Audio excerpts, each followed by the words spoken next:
ఎంత పరిణతితో మన వాళ్ళు మాట్లాడతారంటే మృత్యుంజయ మహామంత్రము అని ఒకటి చెప్తారు.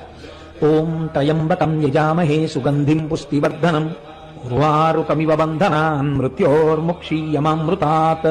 దీనితో విభూతి ధారణ చేయడం కూడా అలవాటు ఉంది లోకంలో. ఈ మృత్యుంజయ మహామంత్రంలో నాకు చావు వద్దు అని అడగరు. దోసపండు ముచిక నుంచి ఎంత తేలికగా విడిపోతుందో నేను కూడా అంత తేలికగా విడివడెదనుగాక అని అడుగుతారు. మీరు ఒక్క విషయం లోకంలో గమనించండి, ఈ మాట ఎందుకు వెయ్యాలి మృత్యుంజయ మహామంత్రంలో? మీరు ఒక పిండిని తెంపేశారనుకోండి, ఒక పిండిని తెంపితే రసి బయటకు వస్తుంది. అది ఏ కాయవనివ్వండి, కొద్దిగా రసో పాలో ఏదో ఒకటి చెట్టులోంచి పైకి వస్తాయి. మనిషి బ్రతకవలసినటువంటి ఆయుర్దాయాన్ని పొందకుండా వెళ్ళిపోతే ఖచ్చితంగా ఆయన వెళ్ళిపోవడం చేత ఆయన వెనకనున్న వాళ్ళ కళ్ళంబట నీళ్ళొచ్చి అతను లేని కారణం చేత ఆ కుటుంబపు వృద్ధి దెబ్బతినేటటువంటి పరిస్థితి ఉంటుంది. వెళ్ళిపోయిన వాడు వెళ్ళిపోయాడు, కానీ వెనకనున్న వాళ్ళు ఖచ్చితంగా ఆ అందాన్ని పొందలేరు, పొందవలసిన అభ్యున్నతిని పొందరు. కాబట్టి శాస్త్రం ఏం చెప్తుందో తెలుసా అండి? మృత్యు వద్దని చెప్పదు. 90 ఏళ్ళు వచ్చినా 80 ఏళ్ళు వచ్చినా మృత్యువు లేకుండా నాకు ఇవ్వండి వరం అంటే ఇవ్వదు, అలా అడగమని చెప్పదు. నాకు పండిపోయినటువంటి పండు నేలరాలిపోయినప్పుడు మీకు రసి కానీ పాలు కానీ ఉండవిహ. అది తనంత తాను చెట్టు విడిచిపెట్టేస్తుంది. ఆ పండుని, ఆ పండు కూడా నేల మీద పడిపోతుంది, పగిలిపోతుంది, ఇంకోళ్ళు తినాలని పడిపోతుంది.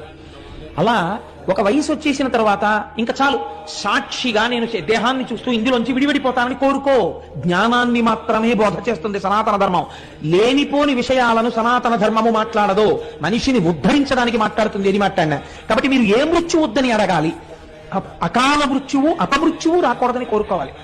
ఇంకా కడుపున పుట్టిన కూతురికి పెళ్లి చేయలేదు, కన్యాదానం చేయలేదు, కొడుకు వృద్ధిలోకి రాలేదు, తర్వాతి తరాన్ని ఒక మనవణ్ణి చూడలేదు, ఎత్తుకుని ముద్దాడలేదు, ఈలోగా ఆయన శరీరం పడిపోకూడదంటే ఏం చేయాలి? నీ చేతిలో ఉందా, నా చేతిలో ఉందా? చేసిన పాపం ఉంది వెనకాల, అది తరువుకొస్తోంది.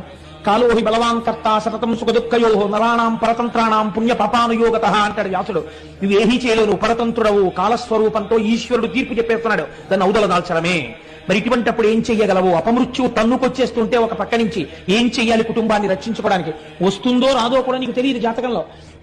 వచ్చిన తర్వాత నువ్వు చేయగలిగింది లేదు, ఏం చెయ్యాలి? అందుకే మనం ఏ దేవాలయానికి వెళ్ళండి, తీర్థం ఇస్తే ఓ మాట చెప్తారు, అకాల మృత్యుహరణం సర్వవ్యాధి నివారణం సమస్త పాపక్షయకరం శ్రీ ఉమామహేశ్వర లేదా లక్ష్మీనారాయణ పాదోదకం పావనం శుభం అని ఇస్తారు. అపమృత్యు దోషం రాకుండా మనకి తీర్థం ఇస్తారు. ఎవడు తినేయాలో వాడి అనుగ్రహాన్ని మీరు పొందారనుకోండి, వాడు సరే విడిచిపెట్టారు. నిజమునకు నువ్వు చేసిన పాపానికి నిన్ను తినాలి, కానీ తిన్నంత పని చేసి నిన్ను వదిలిపెట్టేస్తున్నాను అన్నాడు. ఇప్పుడు ఏం చేస్తాడు? తినడం, తినకుండా వదిలేస్తాడు.